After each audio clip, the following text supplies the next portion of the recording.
Taco Tuesday. Welcome on into Let's Bet It. Lauren Jabara here with Mark Zinno.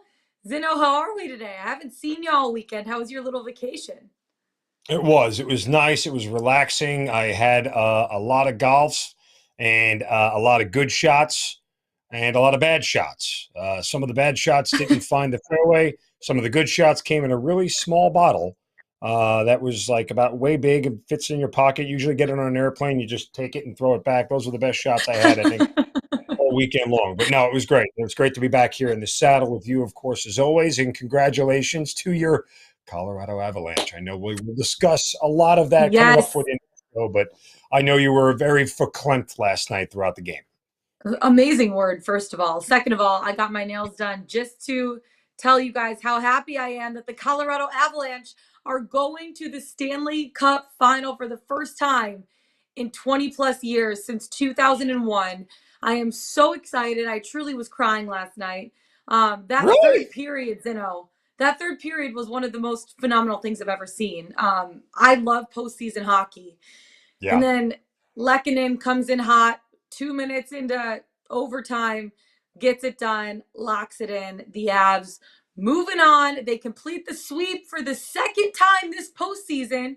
They swept the Predators, and now they Yeah. sweep the Oilers. Which is And now they're going to the Stanley Cup final, and we're going to see who they're going to be facing. It's either going to be the Tampa Bay Lightning or the New York Rangers. What did you see from that game last night?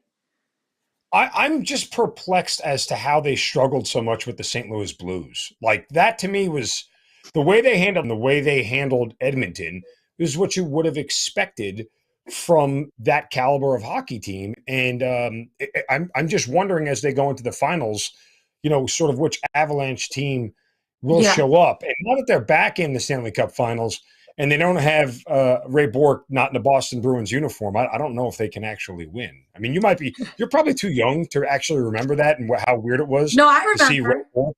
Okay, to see. Well, again, probably too young to see Ray Bourque in a Boston Bruins uniform and think about Ray Bourque just as a Bruin, and then him That's true. standing there in this green Avalanche uniform. But for those of us who are seasoned enough to remember that, it was quite the sight. I mean, finally Ray Bourque gets to lift a cup, and he's doing it in the weirdest of jerseys. But let's go Avalanche! I'm excited to see this team do this. Let's go Avs. Yeah, and I honestly think one of the biggest differences in that St. Louis series was the fact that they ran into a hot goaltender. Jordan Bennington was playing absolutely lights out, and Smith did not have a good series at all. A lot of those goals he should have been saving, including in game three, that goal from JT Comfort through his 5-hole, which great for JT, but that goal should have been saved. Like they shouldn't have, I don't know, that game should have been tied at that point. So uh congrats to the Avs. I'm so excited that they're moving on to the Stanley Cup final. It's going to be an exciting game tonight. We're going to have Pete Jensen on in a little bit to break down what he's seen through some of these series and what he expects tonight from the Lightning taking on the Rangers. We have game 4 at Amalie Arena. We have our Better Up segment, chatting a little MLB, and then we have NBA Morning Radar. Brian Scalabrine coming on 2 days in a row. He's on today to break it down, and then he's coming back on tomorrow before game 3 in Boston to break down what he expects from game 3 of the NBA Finals. And I'm hoping, fingers crossed, that in game 3 we get a little bit better of a showing because so far we've seen 2 blowouts. Are you still on a roll with your NBA bets? I mean, define roll like I'm still winning, yes. So I guess that's a roll if you want to, That's a roll. put it If in you're these up, it's terms. a I roll. mean, I had both game 1 and game 2 selected correctly on the Pickswise website, and so my game 3 write up is already up there today with the side and the total. So full disclosure, again, I'm gonna back the Warriors here, getting the points. It's tough not to, and obviously we'll talk more about this with Scal, but they've been a little bit more consistent for me, and Celtics haven't exactly been great at home throughout these entire playoffs. So I'll trust Steph that he and company will get it done. Absolutely. Okay, let's get right into it. Let's bet it. First of all, our MLB segment. I know you have a Yurfie or a Nerfie today, but it is your play of the day. So we're Yeah. gonna save it, right? Mm-hmm. Yes, we're gonna We're gonna we're gonna save hold. it I for mean, the end of the we- show. we'll we'll save it into the show. You know me; I like to build the suspense. I want to create the drama for the viewers here on Give me all Pickswise.com the and our drama. Pickswise YouTube channel. Yes, all the drama. But I swore All off the drama. K props for a little bit. I'm going to get back on the wagon here with Let's hear Kyle it. Bradish of the Baltimore Orioles, getting a very favorable price at plus 110. Over 4.5 as the Orioles host the Chicago Cubs. Now, Bradish has gotten over this number in 4 of his last 5 starts. The one he didn't, he got shelled early on, never made it out of the second inning. But the Cubs have the 9th highest K rate in Major League Baseball, and they average about 9 strikeouts a game on the road. Bradish has been a much better strikeout pitcher than many people have expected. A lot of his projections here have him getting upwards of 6, if not 7 Ks against this Cubs team. So we're going to get back on the wagon with Kyle Bradish of the Orioles to go over 4.5 at plus 110.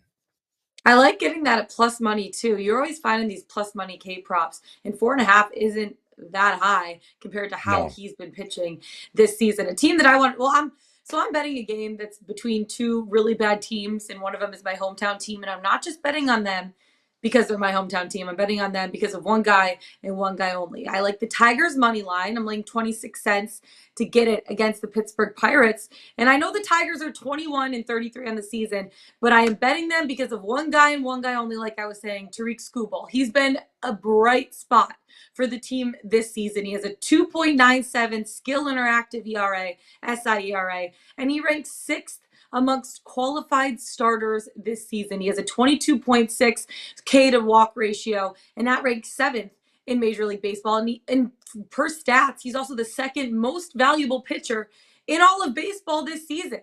He's been phenomenal for the Tigers, and it sucks that the Tigers are so bad because I feel like that's overshadowing how good he has been on the mound this season. And he's been so successful because he's made some changes in his pitch mix. Last season, he gave up 2.11 home runs per 9 innings pitched. This year, he has been pitching way less fastballs and mixing in more sliders, more sinkers. Basically, call him a White Castle because he's serving up the sliders this season. And that's the recipe for more ground. Did you like that one? That's the recipe Yeah, for more very well ground done. balls.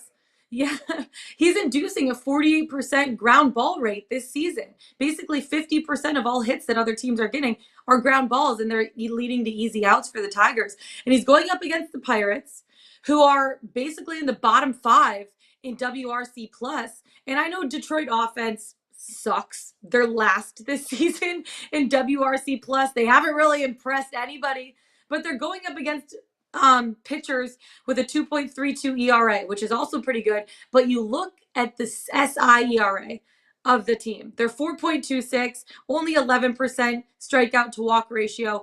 Also, you look at their bullpen. Detroit holds the edge with the bullpens right now. They have the 16th SI ERA against a Pittsburgh team who is the 26th SI ERA. Detroit has the better pitching, while both offenses absolutely suck. So you have to go with Skubal and the Detroit bullpen over the Pittsburgh Pirates and their bullpen that isn't very good this season. So I'm just siding with Detroit in this one because of Tariq Skubal, basically the only guy, even though their offense sucks, they are the slight favorite for me in this spot, even though their money line is minus 126. You are laying 26 cents for it. Did you like that slider line? I was coming up with it all night. Listen, I'm surprised you know what White Castle is. I love That White was the Castle. most shocking part of that analogy. I mean, I'm from the Northeast. I love White Castle. It's what I grew up on. I mean, belly bombers were a part of my youth. I just didn't know that they had made it to other parts of the country. So I'm impressed by you, Lauren Jabbar. Real quick We though, have White let me give Castle you. in Michigan. You do? Okay. I thought it was just a Northeast thing. I don't know. I mean, but nonetheless, just let me give you 2 other, a Nerfy and a Yerfy that I eyed up but didn't want to fire on. One of them for the Nerfy was Arizona and Cincinnati. You're getting plus money to the no run in the first inning at plus 106. This is a spot here for both of these teams where Cincinnati doesn't have a great offense, and Arizona has been one of the lower scoring first inning teams on the year. However, they are actually trending. They're in that spot where they're starting to trend north, where they're starting to score more in the first inning. So a little regression could come in here, but it's heavily juiced to the over. So I'm inclined to go the other way. And so that way I would look at a no run in the first inning, and then a yes run to the first inning between the Rangers and the Guardians is the other one that I really looked at between John Gray and Cal Quantrill, the starters there for both the Rangers and the Guardians respectively. It's a very moderate price at minus 108. You get an early start at 310, but Texas is one of the highest scoring first inning teams in the league, as is Cleveland, top 10 as well. So there's a play there if you'd like to go with a Yerfy. Okay. I like it. I really, really do. I know we're going to get into NBA in a second.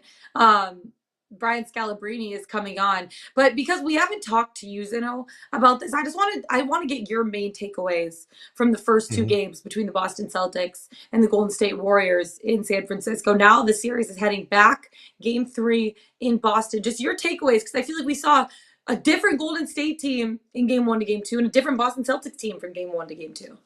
Yeah, I mean, you hit it right on the head because there are things that happened in game one that didn't happen in game two that really tell the tale. Most notably, again, the Boston Celtics shot 50% from the field and 51% from three in game one, and Al Horford has Mhm. 26 points. And then in game two, they only shoot 40% from three, 37% from the field, and Al Horford has 2 points. And you also have a game two where Al Horford, Marcus Smart, and Robert Williams III combined for a total 6 points on 3 of 11 shooting.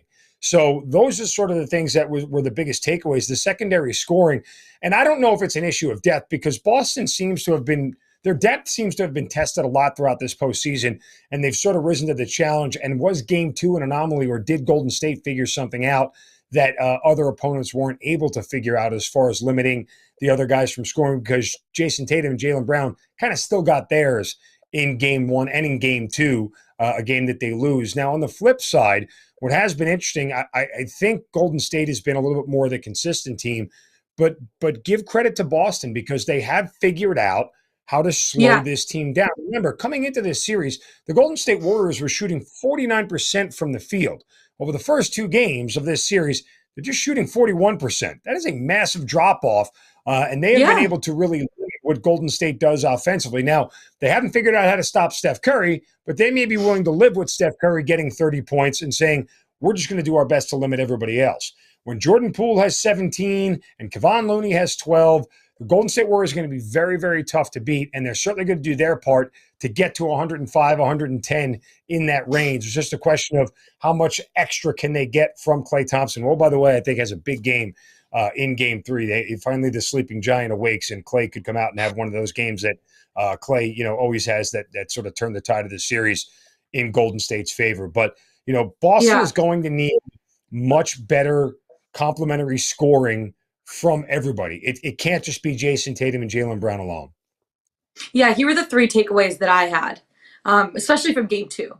Number one, where the heck is Klay Thompson? 4 of 19 shooting. I know that the Boston has been taking away his catch and shoots, which is his bread and butter, and they're making him a driver to the rim, and that's just not his game. And I'm going to say the same thing to Scal. They've done a really good job against Klay Thompson, so he's going to need to make some adjustments for game three. Where is he? Another thing, Jordan Poole. He did what he's supposed to do. He had a pool party. He lagged in game one. He struggled on defense without the offense to balance in game one. And he showed up and showed out on Sunday. 17 points, 5 of 9 from three. And he balanced out the lack of Klay Thompson offensive effort in that game. Number three, Boston's role players that we saw who had a game, like you were saying, in Al Horford, Marcus Smart, Grant Williams, those three guys combined for just 10 points in game two. Derek White had 12. I mean, what? But he was minus 12 on the night. And the Celtics cannot win just relying on Jason Tatum and Jaylen Brown alone. I mean, we saw that from a team like the Miami Heat. You can't just rely on Jimmy Butler. You saw that from a team like the Milwaukee Bucks. You can't just rely on Giannis, right? I mean, Giannis exceptionally missed Chris Middleton.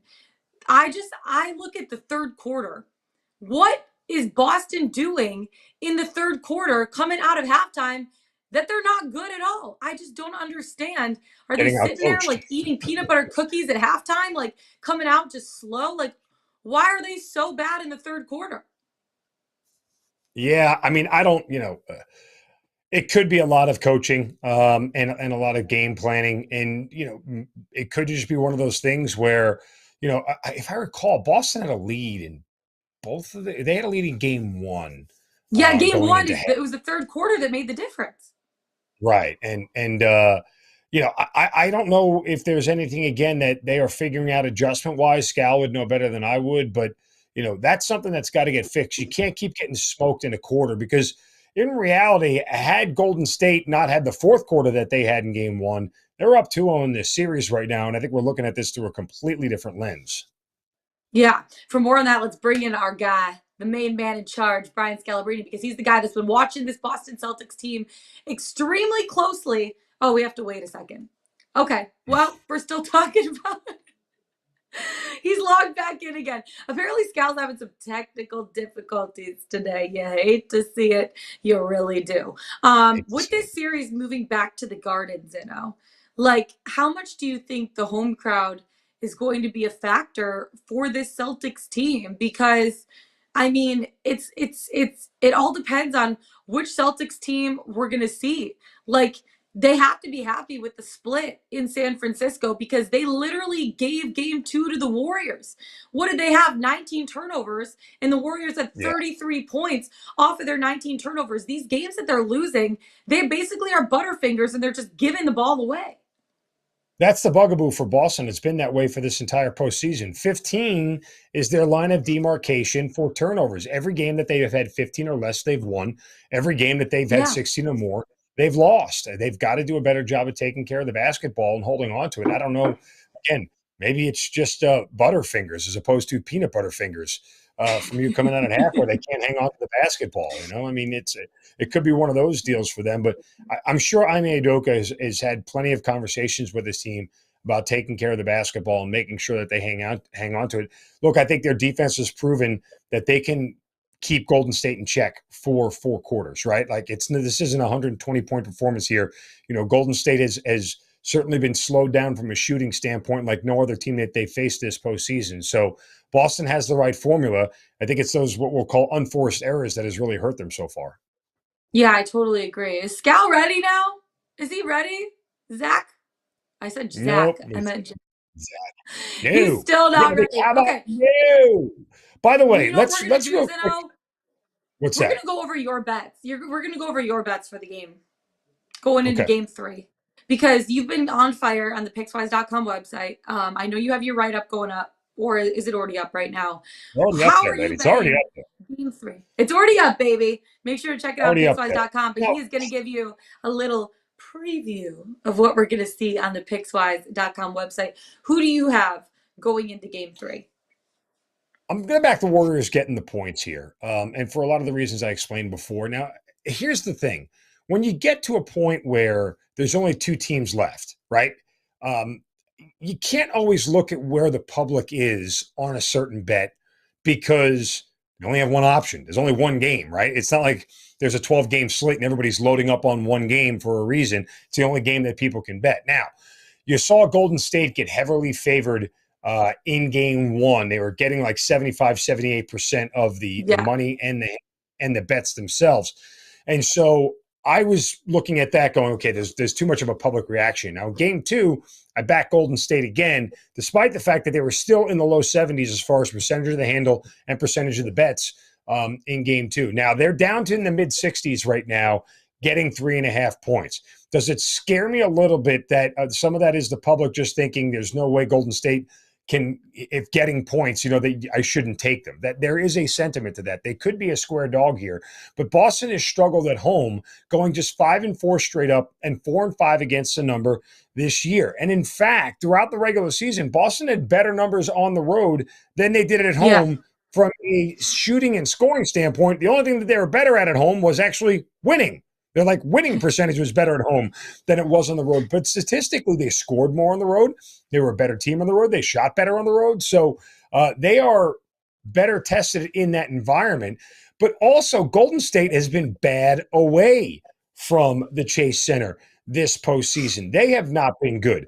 They are just 3-6 straight up and 2-9 against the spread. So they have not really played well on the road either here. I'm still going to back Golden State because I feel like even though we haven't seen many close games this postseason, this is the close game we get. And I'll take the points for the team that I think is probably more, I don't want to say more talented. I think their depth is a little bit better at scoring on the regular than what I see from Boston. I look at Al Horford's player, his scoring prop at 11.5, and it's minus 110 on both sides. And they're telling you, look, it's a coin flip as to what Al Horford is going to do in this game. There's no feeling one way or another, but he's kind of that guy that really has swayed Boston in certain games. And he's done it particularly on the road where he's had really good games. But if Al Horford, I feel like it's one of those guys, if he goes over that 12 points and he's in the high teens, then Boston has a great shot to win this game and cover the number. But, I think odds makers have said to you basically, it was 3.5 for Golden State in game one in their first game. It's 3.5 here in favor of Boston on their home court. I don't know if you're going to see much deviation from that number. So I feel like you have to pick the winner more than you necessarily have to worry about the spread. That said, if you get me more than a one possession game at 3.5, I'll take the dog in this spot. Yeah, totally agree. And it was a funny thing that, well, not funny, but a trend that Jared has found is the fact that 65 straight NBA Finals games, if the spread is less than 6, the team has always covered the spread, 65-0. Right. So almost, if you like Golden State at plus 3.5, take the money bet line. the Golden State money line, right? What is the money line at right now at this point? That could be a good bet too for people to lean. It's at plus 132 plus on 132. FanDuel. I mean, it's not. Yeah, it's plus 132. It's not a terrible number, for a 3.5 point spread. But you're laying a lot more juice on Boston on the money line at minus 156. So I don't. These spots here where the money line comes in, I look more of those into swing game spots, which is exactly kind of what this is, right? I mean, it's if Boston takes a 2-1 advantage at home with, game 4 in their back pocket, in their backyard, then it's a huge advantage for them. And I would suspect if Boston wins this thing, you'll see that number, depending on really kind of some of the context of it, but that number goes up to 4.5, maybe even 5. Surprise, 5. He's here. He made it. All right. Look at that. How you guys doing? It's very half your face. You are real cute. I know. You're in our face right now. There. Better. That's perfect. How the heck are you? Finals has been nuts, man. Like adding in the flights back and forth, the time zones, of this and now. My God, it's just like it's crazy. But it's a little bit easier now. So my show goes earlier at 7, and the games are later at 9. So more time to make things happen. But in general, pretty good. Crazy series, though. It has been a crazy series. Okay, so I was telling Zeno, and I want to recap game 2, because I had 3 things that I've noticed. Number 1, where is Klay Thompson? He's 4 of 19 shooting, and I know Boston has done a really good job of taking away his catch and shoots. They're making him a driver to the rim, and that's just not his game. So I think that he needs to make some adjustments of his game in game 2 or game 3. Number 2, Jordan Poole showed up, showed out. He had a pool party. He had 17 points, 5 of 9 from 3, and he balanced out Klay Thompson, in my opinion. And number 3, where were Al Horford, Marcus Smart, and Grant Williams? Those 3 guys combined for 10 points. But I feel like Boston can't just rely on Jason Tatum and Jaylen Brown going into game 3. What adjustments do the Celtics need to make? Because third quarters have been letting them down. All right. So, Lauren, I talk a lot, right? So you only can you can't ask me. You know how long I will talk if you ask me 3 questions? So where do you want to start? You got to pick one. Let's start with Boston. I might talk for 5 minutes on one of those questions. So why don't you pick one first? Let's start with Boston and the adjustments they need to make, because I look at the third quarters and they've been outscored 73-38 in the third quarters. Are they eating peanut butter sandwiches at halftime? Like, what is it about the third quarters that they just can't get it going? I'm not sure if peanut butter sandwiches are good or bad, but anyways, okay. I think a lot of it has to do with this. The Warriors are a very good third quarter team. They're coming out of the halftime, like with a different mindset. A lot of times third quarter teams play better at home, right? They get a little bit of momentum and they get the crowd going. But for the Celtics, it's really simple. They need to move the ball. They need to, like what I call hit singles. They're like, in game 1, they hit singles. And everyone did a really good job of getting to the point where you could step into shots. There was good rhythm. There was good flow. In game 2, which is really strange, Tatum and Brown played better statistically, but much worse the way that I look at basketball. I thought that they were forcing things. I thought they took the one-on-one matchup. I think like those guys, what makes them special, not good, because there's like you could say what makes them good is they can go isolation and they'd be good. What makes them special is when the ball is moving and they're getting those opportunities to like walk into a couple wide open threes. And if you look at Tatum in the first half, he had 21 points. 5 of those were threes. He was two for 9 from inside the arc. And basically, anytime he tried to create something on his own, he struggled. So I think for the Celtics, the only adjustment that they have to make is get back to moving the ball with an emphasis of finding Tatum and Brown. Sal, they had done a great job defensively on Golden State. As I mentioned earlier, Golden State comes into this shooting 49% from the field in the playoffs over the course of the first 2 games. They're shooting just 41% combined. So what has Boston done defensively that has really limited Golden State? I mean, I think Lauren kind of hit that with Klay Thompson. I do disagree with you with Jordan Poole. Like, Jordan Poole had a great game because they were playing in the fourth quarter. Like, he's basically doing that against me out there. But like, I get that 2-1 that he hit, the 3 against Tice, and then the half court shot. But there was a point. Steve Kerr wasn't going to play him. Like, he was looking down the bench, and he's going with Gary Payton over him. And I've said it earlier. I didn't say it to you guys because we didn't get a chance to connect last week. And people are kind of giving me heat about this. I think Jordan Poole is unplayable in the series. I think you got to pick and choose. And you can tell by his numbers. And the people in Vegas, they know this. His numbers started out at like 17 and then went to 15 and a half. Now it's down to 12 and a half. It's going to be really hard for Jordan Poole to find minutes in this series.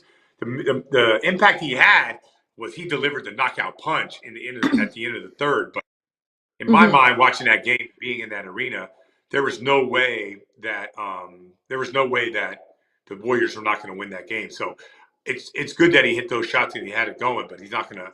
I don't think you can count on him. And when I shifted over to Klay Thompson is a fraction of what he was. But I don't put it past him that he wins one game. So when you talk about the Celtic defense, they really only have to take away Steph Curry at this point. The rest of the guys are kind of like the role players. And if they and I heard you guys talking before I jumped on, the Celtics have to take care of the ball. 19 turnovers, 15 live ball turnovers. If you give a live ball turnover to the Warriors, they're going to score. That's just the way it's going to be. Yeah, that was the next thing I was going to ask you about is the Celtics have to be happy with a split in San Francisco because I feel like they gave game 2 to the Warriors, 33 points on 19 turnovers. I didn't even realize it was 15 live ball turnovers.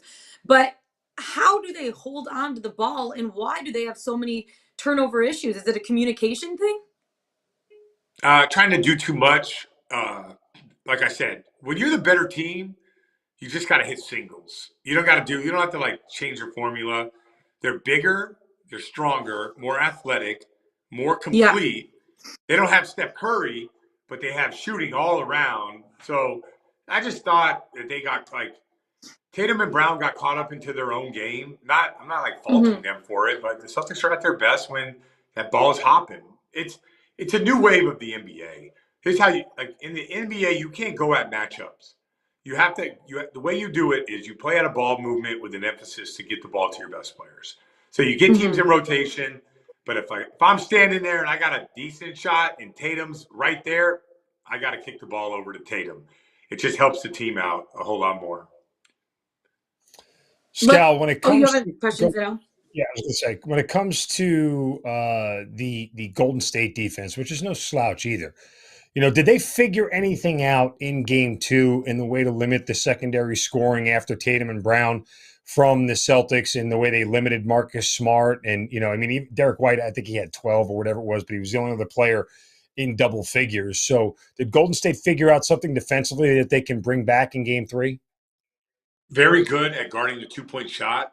I know I sound like a broken record. I hate doing that, but I don't really have a different answer for you. But so the Warriors, when the Celtics play offense, you're not going to drive and kick.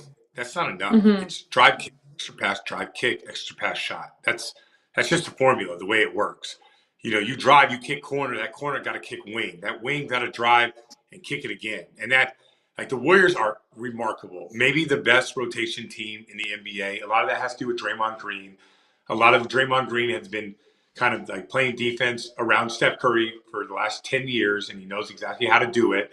But if you think you're going to play and one pass them, drive and kick it to one player for a shot, you're not going to win. And by the way, it doesn't even bode well for the Celtics. That's not how they're having a team that has 5 guys that can shoot, 5 guys that can drive, and 5 guys that can pass. You don't want to play like one pass shot. That's just like, it's bad basketball. So they need to get away from that. And if they can do that, then their turnovers will go down. I keep saying it. Hit singles. The singles will add up. You'll start getting those nerfies that you guys love to talk about before I jump on the show, right? Like you knock out 3 singles in that first inning, you're probably going to score a run, right? So just got to stop thinking about getting home runs and you just got to start focusing on hitting singles. You got to knock out singles. Yeah. Okay. One more thing before we let you go, Scal, because I know you're coming back on tomorrow. You're going to give us some of your best bets for the game tomorrow morning. Let's play a game we like to call Red Hot Chili Proppers, because I know you love it so much, talking about some of the props that we have going on. And I kind of know how you're leaning this first one just because of what you've already said. But Jordan Poole, over under 13.5 points. Down. Yeah, I gotta get in my thumb to the right area. Yeah, you're holding your thumb over here. We can't see it. Yeah, he might not play. On the road, it's going to be a lot different. I'm going under. One thing I really like, by the way, I think Jordan Poole is at 2.5 assists. When a guy like Jordan Poole is going to get his minutes cut, he ain't passing the balls. So I'll play the under on Jordan Poole, especially coming off of the 17. Like that's fool's gold right there. I'm taking all unders on Jordan Poole. Yeah, it is really crazy. Zeno, what do you think? I mean, I feel like there's a little hate for Jordan Poole coming from Scal. No, I don't hate him. No. Hold on here. I love Jordan Poole. I interviewed him. I told the whole world, watch out for Jordan Poole. He's going to have a great year. Jordan Poole. Listen, but when you evaluate basketball, I said it from the very beginning. If Steve Kerr doesn't play Gary Payton the second, this is before game 1, and they're like, he's not even healthy. I'm like, then the Warriors are not going to win. Jordan Poole has no mismatch advantage offensively against the Celtics, and he can't guard anybody either. So if you can't guard, you can't score. How do you play? That's true. That is really true. Go ahead. I don't want to interrupt like that. I feel like I kind of like Draymond. No, don't listen. Hey, man, you got to bet you've been more right than wrong on this stuff for us. So I'd rather you talk than me. But I mean, look, if Jordan Poole, it's one of those things where that's an indicator for me of whether Golden State wins the game or not. If he stays under this number, I don't think Golden State wins. If he goes over his total and he's in the high teens or closer to 20, Golden State may be really tough to beat, because I think the secondary scoring for both these teams ultimately will decide a game and the series. I mean, at this point, what's the reason to focus all energy in stopping Steph? Or what's the Golden State Warriors' reason for putting all their energy in stopping Jason Tatum or Jaylen Brown? It's everybody else, I think, you worry about more beating you than those guys. Yeah. The only thing I'd say is I think it's the most fascinating thing. People are so caught up in Jordan Poole. Why does no one talk about Andrew Wiggins? The guy's making $30 million a year. He started on the All-Star team. Started in the All-Star game. He's going to be out there. He defends. No one's holding him accountable to having like a decent night. Everyone's caught up on these other guys. Klay Thompson, who like coming off of 2 major injuries, and like Wiggins is supposed to be the guy to help Steph Curry. Yeah, I know. I bet his over point props the other night, 16.5. And guess who didn't hit the over point props? This chick right here. So I'm staying away from his props heading into tomorrow. What about Al Horford? I feel like he needs to have a better game. What do we think about over under 12.5 rebounds and assists for Al Horford?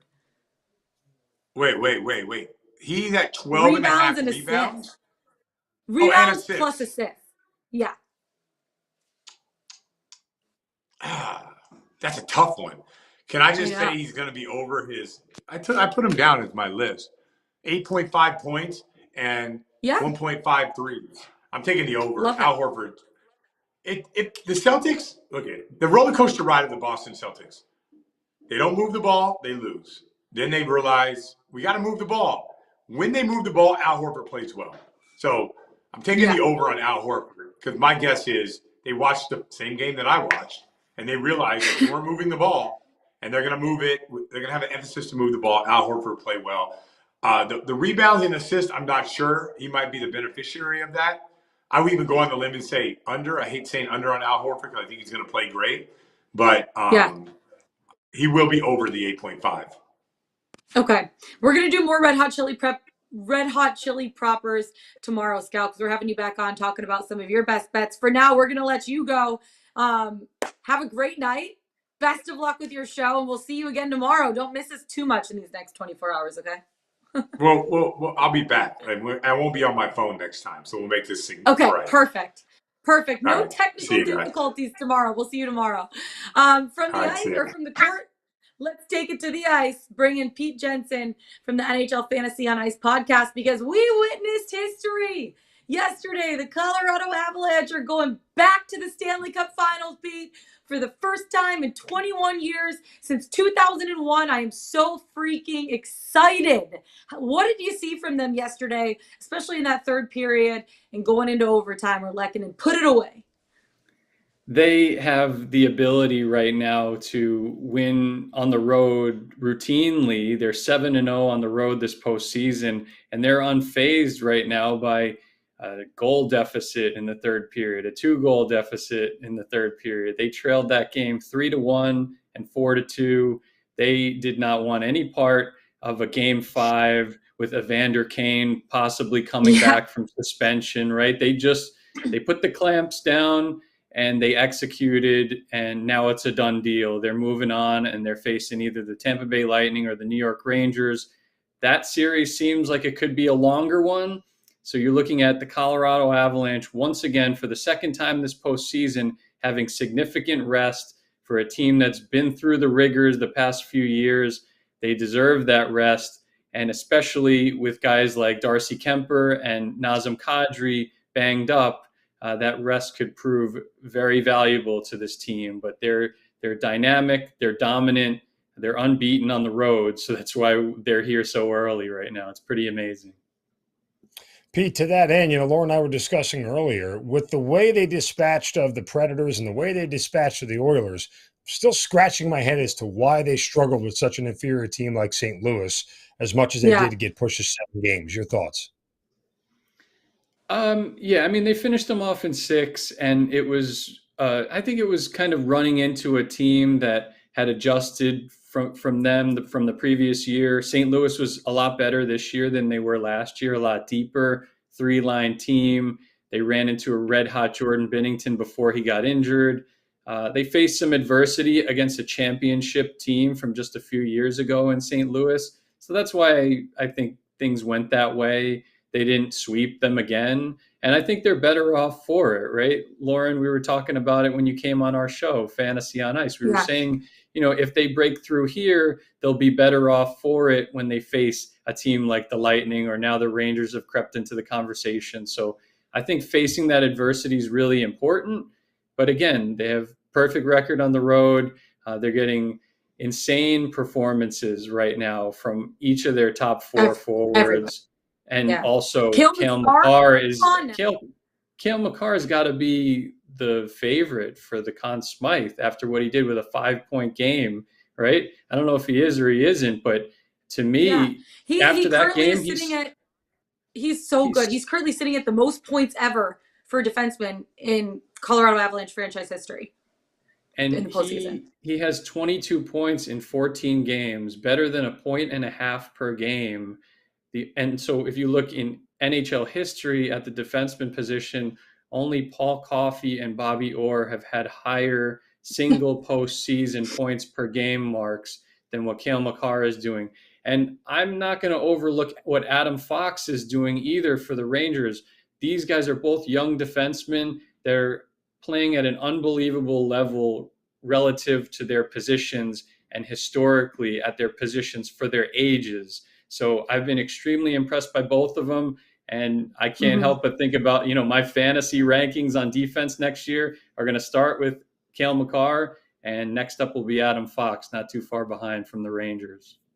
Yeah, and I know I want to move on to this Lightning Ranger series, but before we do, I just want to have a quick note because I know you talked about the rest being a good thing. I feel like it worries me a little bit having too much rest, because you look at a team like the Tampa Bay Lightning, right? And they had 8 days and they come out exceptionally slow in game one. Vasilevsky doesn't look like, the Vezina Trophy candidate that he has been all season long. And game two, they were a little bit slow too. I know game three, they dominated. They had 52 shots on goal. Igor Shesterkin was amazing.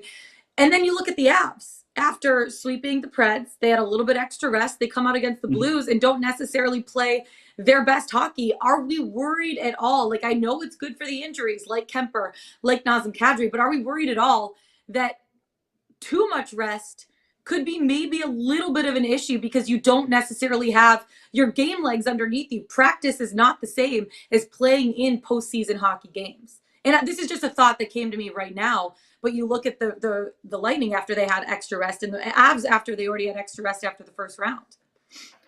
Yeah, there are mixed results with that trend through the years. Sometimes you see a team get blown out. Sometimes you see a team come out firing, right? Like that.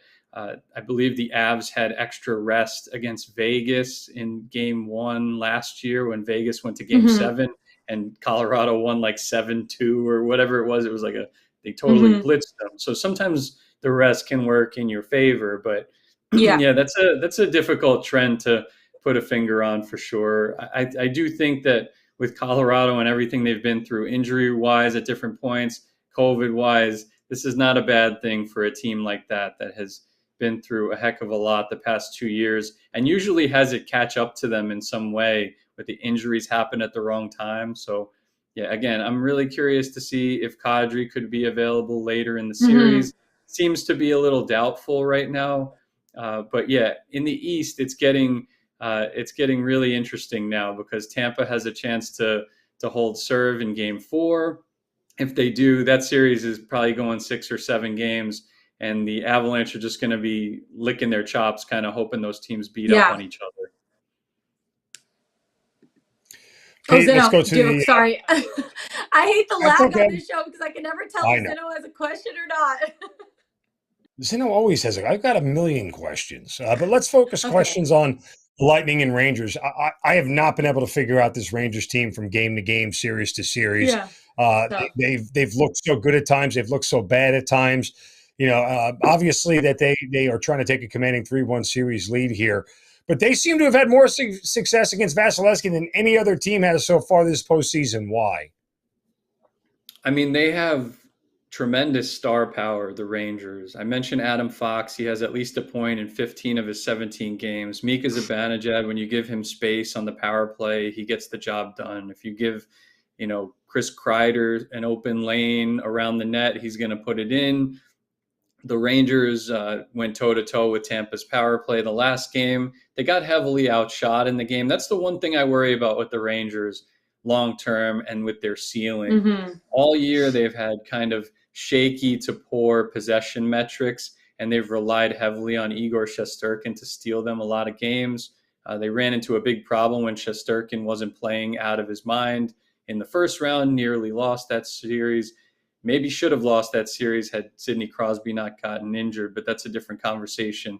Again, with the Tampa Bay Lightning, you're going to have to finish them off. Even if they go up 3-1, you're going to have to score those ultimate goals to put them away, which every team over the past 3 years has struggled to do. So that's why game 4 is really, really important. You let Tampa Bay win game 4, they're right back in the driver's seat with not much pressure on them at all. And then the Rangers are going back home in a must-win scenario just to hold serve. So, yeah, game 4 is extremely crucial. And I worry about whether it's, even if they get by the Lightning, you look at like the top players in the whole NHL this postseason, like the top 10 or 15 guys, it's like all Avalanche guys. The Avalanche are going to suffocate you on both ends and drive you crazy when they're on offense. So, and with shot attempts differential, I'm talking about, and just general possession dominance. So I worry about that for the Rangers, not only holding off the Lightning without Braden Point, but when they get deeper, it's going to be a different animal next round against Colorado. Yeah, I feel like this is one of those spots where, I mean, all of the momentum, all of the betting trends are favoring the Lightning here. But with all of my bets, I'm actually on the side of the Rangers because of one guy only, Igor Shesterkin. He stopped 49 of 52 shots. He has a 93% save percentage in the playoffs. He's saving 17 goals above expected right now at this point. I know the Lightning are really good at home. They're 5-1 at Amalie Arena this postseason, and the Rangers suck on the road. They're 2-6 on the road. But Braden Point, the Lightning are extremely missing him right now. Ryan Strome, I don't know. He's questionable at this point. Gerard Gallant, is he still questionable for this game? I think that he is. So we're going to see what happens. But Igor Shesterkin has been stealing these games. And another thing that I like is Mika Zibanejad anytime goal. At plus 194, you're almost getting this at 2-1 odds. He has goals in every single game this series so far. He has goals in 7 of his last 8 games dating back to the Carolina series. And he has 7 goals and 2 assists in 6 games against Tampa, including the regular season, especially on the power play. Like, he has been phenomenal. How do we feel about Mika Zibanejad being able to find the back of the net in a game like today? He's been super clutch. You're totally right on the power play. I think he's got 6 power play goals this postseason. 6, yes. Kreider and Zibanejad are tied for the Rangers lead with 10 goals this postseason, so they're up to double digits. And yeah, I think whether it's Kreider or Zibanejad, those guys are clutch. They're, when they get more space than they did against Carolina and Pittsburgh, largely because of facing off against elite centers in those series. Like, that's the weird thing about Tampa. Without Braden Point, like, they don't have a dominant elite center right now because Steven Stamkos plays the wing. So they're not, suffocated by Sidney Crosby or facing Jordan Staal and Sebastian Aho every single shift. They got a lot more room to work with. For the Rangers, I felt like even though they got dominated at even strength with the shots on goal for Tampa, those costly penalties, that was why they were able to get back in the game, the Tampa Bay Lightning. They cut down on that, get a little bit more discipline, close the gap at even strength a little bit. The Rangers should be fine in Game 4. If they put Tampa Bay on the power play 4 or 5 times, they're not going to win Game 4. It has to be at the top of the list, the discipline and avoiding those man advantage situations for guys like Kucherov and Hedman and Stamkos with the one-timers and all that stuff. Yeah, I totally agree. Zeno, do you have another one? No, I mean, Pete covers it all, man. So I'll let him run with that. I'm just curious how he thinks the rest of the series plays out. Like, who wins it, actually? Yeah, I mean, Game 4 is so important for Tampa's chances of winning the series. I do think this series, no matter which way it goes, like even if the Rangers go up 3-1 by winning Game 4 on the road, Tampa, we've seen it time and time again, they're not going to go down without a fight. I think this series is going 6 or 7 games, no matter which way it goes in Game 4. And again, the big question is going to be, how desperate are the Lightning? How healthy is Braden Point? If Braden Point comes back when they're down 3-1, or in Game 6 or 7 in a tight series, that could be the difference. He's their biggest closer, Tampa Bay. Some of their most signature victories during their run of whatever it is, 10 straight playoff series wins, which puts them in the history books, one of the the great teams of recent memory. If they have Braden Point back, they could be very dangerous. So that's what the Rangers have to look at here.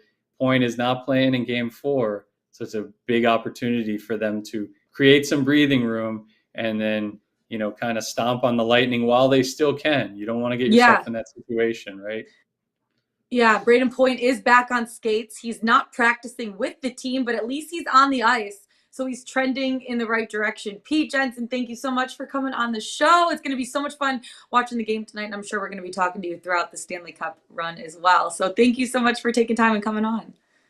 Yeah, absolutely. Thanks for having me. I'm sure the Avalanche guys are going to be watching. I saw you all hyped up. I know you covered the team for years, so I'm happy for you that your guys got through, and it's going to be a great Stanley Cup final either way. I do think if it's Rangers Avalanche, right, that's one of the dream matchups. If you were going to say from a viewership standpoint, star power, it would be Makar versus Fox.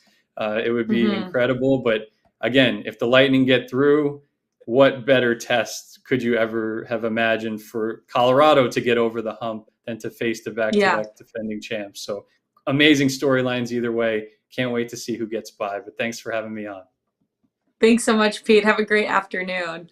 Oh my gosh, I'm so excited, Zeno, for the rest of this Rangers Lightning series to see how it finishes out and to see who takes on my Colorado Avalanche. Okay, before we get into our best bets of the day, let's go to Pickswise.com. Zeno, who do we have for the 3-star play of the day?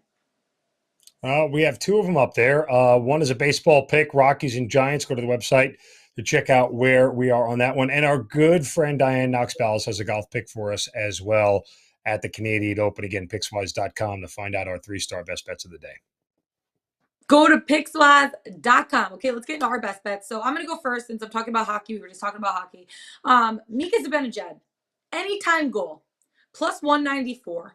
You're getting this at basically 2-1 odds, and he is playing lights out for the Rangers. He has goals in every single game this series. He has goals in 7 of his last 8 games, going back to the Carolina series, and he has 7 goals and 2 assists in 6 games against Tampa Bay this season. It's been absolutely phenomenal. Every time he has the puck on his stick, it has like a magnet to the back of the net. And also New York power play is working at a 31.4% rate, which is the best in the playoffs.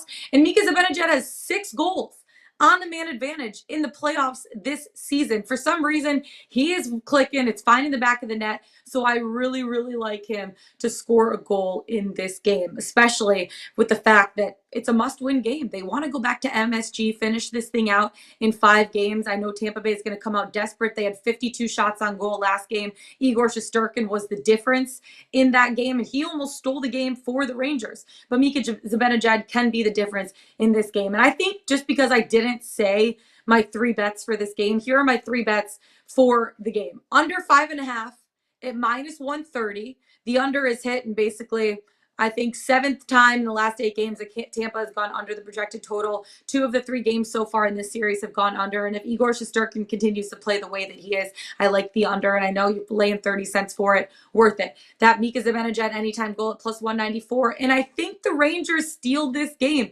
because of Igor Shesterkin. Rangers money line at plus 150. The special teams were a key factor. 4 of the 5 goals scored via the power play in the last game. Betting trends, momentum on the Lightning side here, but I think the Rangers come out. I think Igor Shesterkin helps them steer the ship, and they go back to MSG trying to finish out the series, go to the Stanley Cup final. Okay, your best bet of the day. Let's hit it. Going to head to the Diamond for one of my favorites, the Nerfies, between the St. Louis Cardinals and Tampa Bay Rays.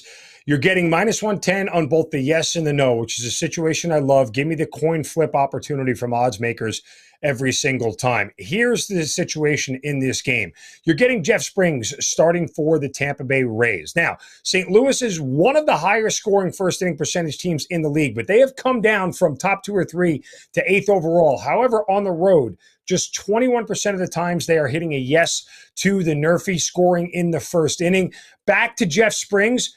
0 runs allowed in the first inning in his last 5 starts. Flip the card over for the St. Louis Cardinals, who start Dakota Hudson in his very respectable 2.96 ERA. Hasn't allowed a run in the first inning in 6 of his last 8 starts. In fact, he's allowed just 5 earned runs over his last 21-plus innings in this spot. Tampa Bay, very middle-of-the-road team as far as first inning scored percentage.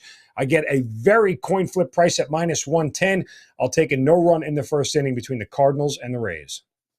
Lock it in, baby. Nerfies all the way. That's it for us today. Find us on the Pickswise YouTube channel. Go to Pickswise.com. Follow us on Twitter. For Mark Zinno, I'm Lauren Jabara. Best of luck tonight, you guys. We'll see you tomorrow. Let's get it. Let's bet it.